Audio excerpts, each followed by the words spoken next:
আসসালামু আলাইকুম সবাইকে, আশা করি সবাই ভালো আছেন। আজকে আপনাদের সাথে কথা বলবো ফ্যাটি লিভার রিলেটেড কিছু বিষয় নিয়ে। আজকে এবং স্পেশালি আজকের আলোচনাটা হচ্ছে যারা অফিস ওয়ার্ক করেন বা ডেস্ক ওয়ার্ক করেন এবং সাথে সাথে গ্রেড 1 বা গ্রেড 2 ফ্যাটি লিভার রয়েছে তাদের জন্য। আচ্ছা, ফ্যাটি লিভার সাধারণত কি, লিভারে যখন অতিরিক্ত ফ্যাট জমা হয় সেটাকে আমরা, স্বাভাবিকভাবে কিছু ফ্যাট থাকতে পারে কিন্তু যখন অতিরিক্ত ফ্যাট জমা হয় সেটাকে আমরা ফ্যাটি লিভার বলি।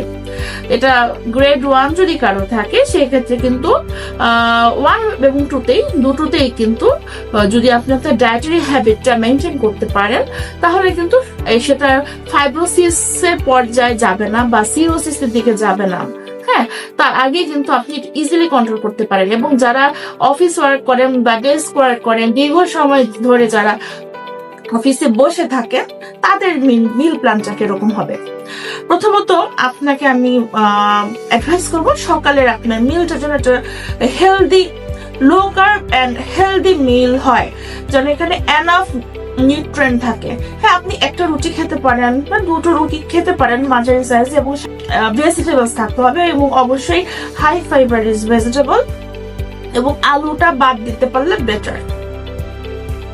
নাস্তা করার পরে বা আপনি নাস্তার শেষে বা আগে 1 গ্লাস পানিতে একটু ইসবগুলের ভুসি খেতে পারেন, সেক্ষেত্রে আপনার কিন্তু পেটটা অনেকক্ষণ ভরা থাকবে।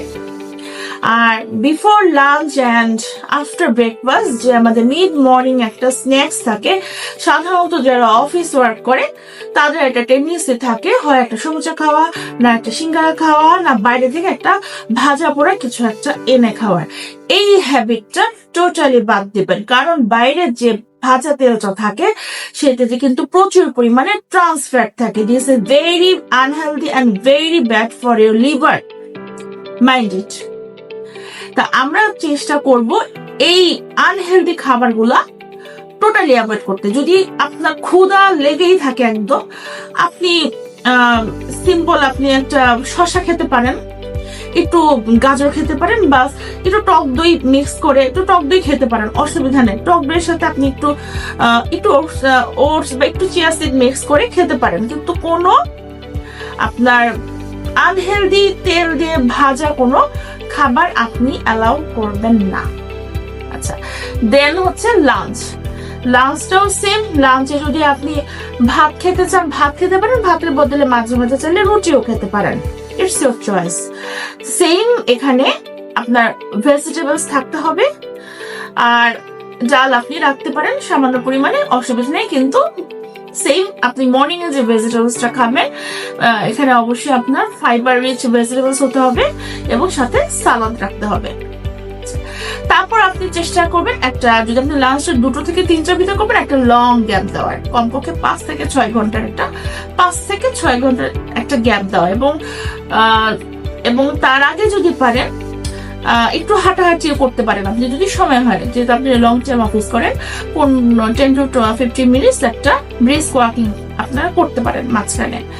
মিনিমাম 5 ঘন্টার গ্যাপ দিন। যদি আপনার অফিস যদি ছুটি হয় 6টায় সাপোজ, বা 5টা, হ্যাঁ 5টা 6টা, এবং বাসায় যেতে যেতে যদি আপনার 7টা বাজে, আপনি বাসায় গিয়েই আপনার ডিনারটা কমপ্লিট করে ফেলবেন উইদিন 8 to 8:30 or 9:30 হলে বেটার, 9 হলে নট মোর দ্যান 9 PM। আর যদি এর মাঝখানে যদি আপনার ক্ষুধা লাগে, আপনি হালকা একটু নাটস খেতে পারেন, অল্প 4-5টার বেশি না, গুড ফ্যাট, এবং অবশ্যই সেটা চীনা বাদাম না, অন্য বাদাম। আপনি 3-4-5টা কাজু বাদাম খেতে পারেন, একটা খেজুর খেতে পারেন, নো প্রবলেম। বাট আমি এগেইন বলতেছি যে আপনার যে আনহেলদি যে স্ন্যাক্স গুলো থাকে, আপনার সমুচা, সিঙ্গারা, আলুর চপ, ডিম চপ, এগুলা বাদ দেবেন। অনেকের একটা টেন্ডেন্সি আছে যে বাইরে অনেক সময় বাটার ক্রিম পাওয়া যায়, হ্যাঁ, বা ক্রিম বান পাওয়া যায়, সেই ক্রিম বানটা টোটালি স্কিপ করবেন, কারণ ওই বাটারটা কিন্তু ভালো না, unhealthy butter. So then when you will go to your home, then you will take your dinner just within 8 PM or maximum 9 PM.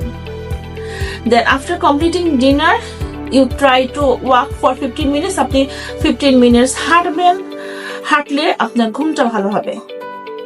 আর যদি বাচ্চা থাকে আপনার, বাচ্চাদের সাথে সময় দিতে পারেন, তাদের সাথে একটা নির্দিষ্ট সময় দিন এবং অবশ্যই আপনি চেষ্টা করবেন 11টার ভিতর আপনি ঘুমিয়ে পড়ার। আর যদি বলি এক্সারসাইজের কথা, ওকে ফাইন, যদি আপনি 30 থেকে 40 মিনিট আপনার হাঁটার সুযোগ হয়, আশেপাশে রাতের বেলা ঠান্ডাও থাকে, অত গরম থাকে না, ভেরি গুড, হাঁটতে পারেন। যদি হাঁটার অপশন না থাকে বা যদি ঘরে আপনার হাঁটার লম্বা বারান্দা থাকে, সেখানে আপনি 30 মিনিট হাঁটলে খুবই ভালো। আর হাঁটার অপশন না থাকলে free hand exercise is must. So we know that prevention is better then cure. হ্যাঁ, তা আমরা আগে প্রতিরোধ করব, নিজেদের লাইফস্টাইল মেনটেন করব, ফুড হ্যাবিট মেনটেন করব, তাহলে কিন্তু is very easy to avoid to get fatty liver disease. তো আজকের আলোচনা এ পর্যন্তই। আশা করি সবাই ভালো থাকবেন, সুস্থ থাকবেন এবং লিভারকে হেলদি রাখার চেষ্টা করবেন। আসসালামু আলাইকুম।